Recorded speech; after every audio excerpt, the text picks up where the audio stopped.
തേവക്കാട്ട് അവറാച്ചൻ ആറാമതൊരുവൻ ജനിച്ച വിവരം മുതലാളി അറിഞ്ഞു കാണുകയല്ല. അമ്മച്ചീവനെ പെറ്റി കിടക്കുമ്പോ അറിയിക്കാൻ ഒത്തില്ല, ക്ഷമിക്കണം.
തോക്കെടുത്ത് കൊല്ലണം അവനെ.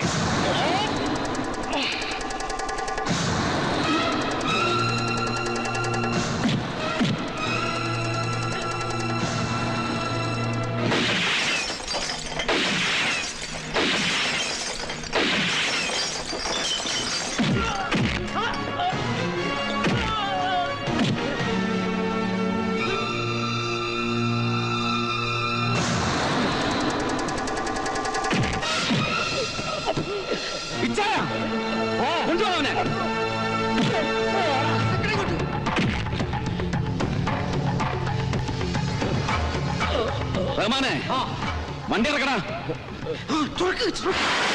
തോരപ്പനെ കൊണ്ടുപോയി കൂട്ടിലിടുന്നതിൽ ആർക്കും വിരോധമില്ലല്ലോ. എന്തെങ്കിലും വിരോധം ഉണ്ട് പറഞ്ഞാൽ മതി, ഞങ്ങളൊന്ന് നിങ്ങളെ കൂടെ കൊണ്ടുപോയിക്കോളാം.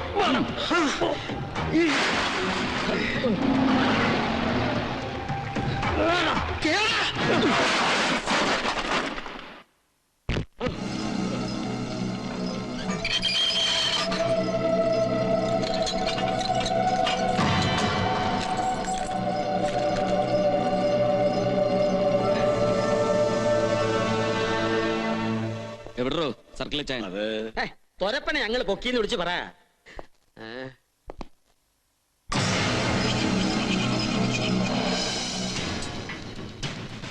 ഏതവനടാ സ്റ്റേഷനിൽ കയറി വെച്ചോക്കുന്നേ? ആരാ ഇത്? ഞാൻ പോൾ സാറിന് പകരം ചാർജ് എടുത്ത പുതിയ CI ആണ് സാർ. പഴയ CIയുടെ ബ്രദേഴ്സാണ് സാർ.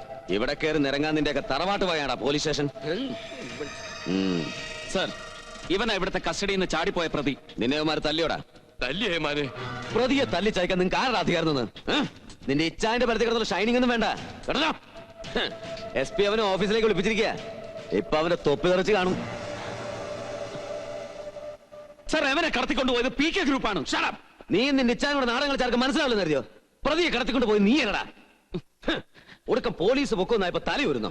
അതുകൊള്ള നിർവീര്യമായ പോലീസിന്റെ മാനം രക്ഷിച്ചപ്പോ കുറ്റം ഞങ്ങളുടെ തലയിലാക്കുവന്നോ? സാർ ഒരുമാതിരി ചന്തയെ മത്തി വെക്കണം അറിയാമെ പോലെ സംസാരിക്കരുത്.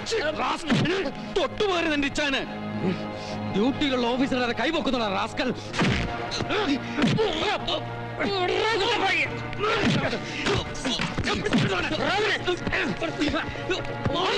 കളി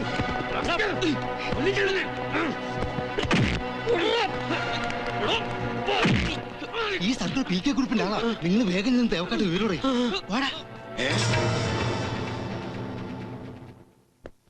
ഇത് വലിയ ചതിയായി പോയല്ലോടാ.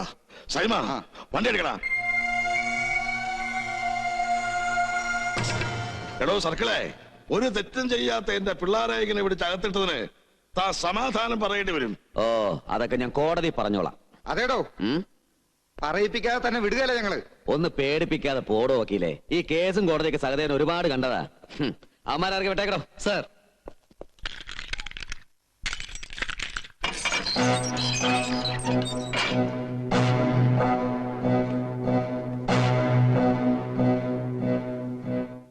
വാടാ മക്കളെ. തേവക്കാട്ടുകാര് മനസ്സ് വെച്ച തന്റെ ഈ യൂണിഫോം എന്നേക്കുമായി ഊരിച്ച് ചെമ്മീൻ ഉണക്കുന്നിടത്ത് കാക്കയെ ഓടിക്കാൻ നോക്കൂത്തിയിട്ട് അതിനുവേണ്ടി അങ്ങ് മേളിലോട്ട് ഏത് കോടതി വരെ വേണേലും ഞങ്ങൾ പോകും. അതൊന്നും വേണ്ടി വരത്തില്ല ചായ. ഈ കണക്കിന് തീർപ്പ് കൽപ്പിക്കാൻ തേവക്കാട്ട കോടതി തന്നെ ധാരാളമാ. ഒന്ന് അലക്കി വെളുപ്പിക്കാനെങ്കിലും തനിക്ക് യൂണിഫോം ഒന്ന് ഊരി വെക്കേണ്ടി വരുമല്ലോ. അപ്പൊ കാണാം. എന്താടാ ഭീഷണിയാണോ? ഈശോയെ ഭീഷണിയല്ലേ മാനെ. ചെയ്യാൻ പോകുന്ന കാര്യങ്ങൾ മുൻകൂട്ടി പറയുന്നത് പണ്ടേ ഈ കുട്ടപ്പായുടെ ഒരു വീക്ക്നെസ്സാ. വാടാ. അപ്പൊ സൗകര്യം പോലെ എപ്പോഴാന്ന് വെച്ചാ നമുക്ക് ഈ കണക്കുകൾ കൂട്ടിയും കിഴിച്ചും നോക്കിയിട്ട് മൊത്തം മുതല് ഞാൻ അങ്ങ് സാറിന് തരും. എസ് പിയോട് ഞാൻ സംഭവങ്ങളുടെ സത്യാവസ്ഥ മുഴുവൻ ബോധ്യപ്പെടുത്തിയതാ. പക്ഷെ PK ഗ്രൂപ്പുകാർ മിനിസ്ട്രി ലെവലിൽ സ്വാധീനം ചെലുത്തിയത് കൊണ്ട് അദ്ദേഹത്തിന് പോലും എന്നെ സഹായിക്കാൻ ഒത്തില്ല. ഇത്രയും കാലം സത്യസന്ധമായി ജോലി ചെയ്തതിന് എനിക്ക് കിട്ടിയ കൂലിയാ ഈ സസ്പെൻഷൻ. അപ്പാ പല പ്രാവശ്യം ഒരു പ്രശ്നങ്ങൾ ഉണ്ടാക്കിയിട്ട് നമ്മൾ ക്ഷമിച്ചു. ഇനി ഇങ്ങനെ ഒതുങ്ങി കൊടുക്കാൻ നിന്നാലുണ്ടല്ലോ PK ഗ്രൂപ്പ് നമ്മുടെ തലേ കയറും. തിരിച്ചു കൊടുക്കേണ്ടത് അതാത് സമയത്ത് കൊടുത്തില്ലേല് പിന്നെ തേവക്കാട്ടുകാരുടെ നെഞ്ചത്ത് ചവിട്ടി അവന്മാർ ഇനിയും തോന്നിയാസം കാണിക്കും. മനഃപൂർവ്വം അവരിങ്ങനെ ദ്രോഹിക്കാൻ തുടങ്ങിയതിനൊരു അവസാനം എവിടെ ചെന്ന? അപ്പാ എന്നതായാലും ഇതിനുടനെ ഒരു തീരുമാനം എടുത്തേ പറ്റൂ. തേവക്കാട്ടുകാരെ ഇന്ന് വരെ അറിഞ്ഞുകൊണ്ടൊരു ദ്രോഹവും ആർക്കും ചെയ്തിട്ടില്ല. എന്നിട്ടും അവന്മാർ എന്നാത്തിലാ നമ്മളെ ഇങ്ങനെ ഉപദ്രവിക്കുന്നേ? അവന്മാരെ എനിക്കൊന്ന് നേരിട്ട് കാണണം.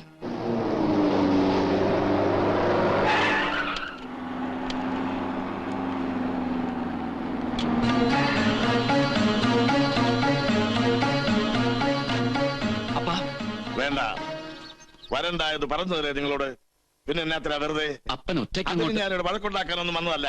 എന്നാത്തിനായാലും ശരി അപ്പൻ ഒറ്റയ്ക്ക് അങ്ങോട്ട് പോവണ്ട. പിന്നല്ലാതെ അവന്മാരുടെ മനസ്സിലിരിപ്പ് എന്നതാന്ന് പറയാൻ ഒക്കുകയല്ല. അവന്മാരുടെ മനസ്സിലൊരു പെനതാന്ന് അറിയാൻ വേണ്ടി തന്നെയാടാ ഞാനിവിടെ വന്നിരിക്കുന്നേ. ഞാൻ പറയുന്നത് അങ്ങോട്ട് കേട്ടാ മതി. നിങ്ങൾ ഇവിടെ നിൽക്കും, കേട്ടല്ലോ?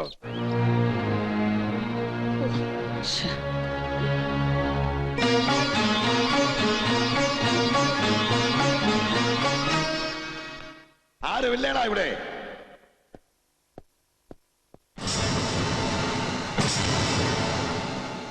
അയ്യോ ഇതാര്? തേവക്കാത്ത വലിയ മുതലാളിയോ? ഒന്ന് അറിയിച്ചിരുന്നെങ്കിൽ അടിയങ്ങൾ അങ്ങോട്ട് വന്ന് കാണുമായിരുന്നല്ലോ. സർക്കിള് മോന്റെ തൊപ്പി തെറിച്ചെന്ന് കരുതി വിഷമിക്കേണ്ട മുതലാളി. ഞങ്ങൾ വേണമെങ്കിൽ മോളിൽ നിന്ന് വിളിച്ച് പറയിപ്പിച്ച് ശരിയാക്കാവുന്നേ. ഈ നാട് അടക്കി ഭരിച്ചിരുന്ന തേവക്കാട്ടുകാർക്ക് ഇപ്പൊ കഷ്ടകാലമാണല്ലോ മുതലാളി. ബ്രാൻഡി കച്ചവടം പോയി, ബ്ലേഡ് കമ്പനിയും പോയി, ഇപ്പതാ മകന്റെ തൊപ്പിയും പോയി. ഇനി എന്തൊക്കെ പോകാൻ കിടക്കുന്നു? സ്വന്തം മക്കളുടെ ജീവൻ പോകുന്നവരെ കാണേണ്ടി വരോടോ തനിക്ക്. അവനെ തടയണ്ട. തേവക്കാട്ട് അവരാച്ചനെ അവൻ അടിക്കണമെങ്കിൽ അടിക്കട്ടെ. അടിയടാ. എന്നതാടാ നിന്റെ കൈ പൊങ്ങത്തില്ലയോ? നിന്റെയൊക്കെ കുടുംബത്തിൽ കയറി വന്ന് ഈ കരളക്കുറ്റി നോക്കി ഒന്ന് തരണമെന്ന് വിചാരിക്കാൻ തുടങ്ങിയിട്ട് ദിവസങ്ങൾ കുറയായി. ഇപ്പോഴാ തരപ്പെട്ടത്. കള്ള് കച്ചവടം മുതലെങ്കിൽ സ്വർണ്ണ കച്ചവടം വരെ ചെയ്യുമ്പോഴും തേവക്കാട്ടുകാർ ഒന്നു നോക്കാറുണ്ട്, നേരും നെറിയും.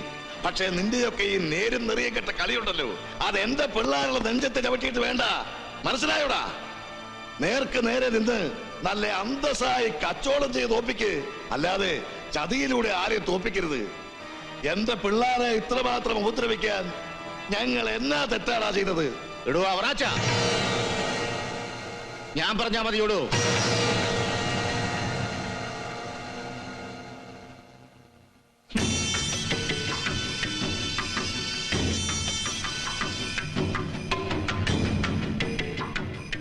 തനിക്കെന്താടോ എന്നെ മനസ്സിലായില്ലേ? ഓർമ്മയ്ക്കൊരു 10-25 കൊല്ലത്തെ പഴക്കം കാണും. PK ഗ്രൂപ്പ് എന്ന് പറഞ്ഞാലൊന്നും തനിക്ക് മനസ്സിലാവില്ല. ചിലപ്പോ പാറക്കാടൻ കൊച്ചൗസേപ്പ് എന്ന് പറഞ്ഞാൽ മനസ്സിലാവും.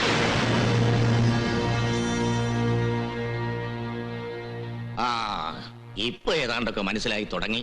ഒന്ന് ഞെട്ടിയത് കണ്ടില്ലേ? ഇനി ഒന്നുകൂടെ വ്യക്തമാക്കണമെങ്കിൽ ഞാൻ ഒരാളെ കൂടെ കാണിച്ചു തരാം. വാ കാണണോ? കാണ്.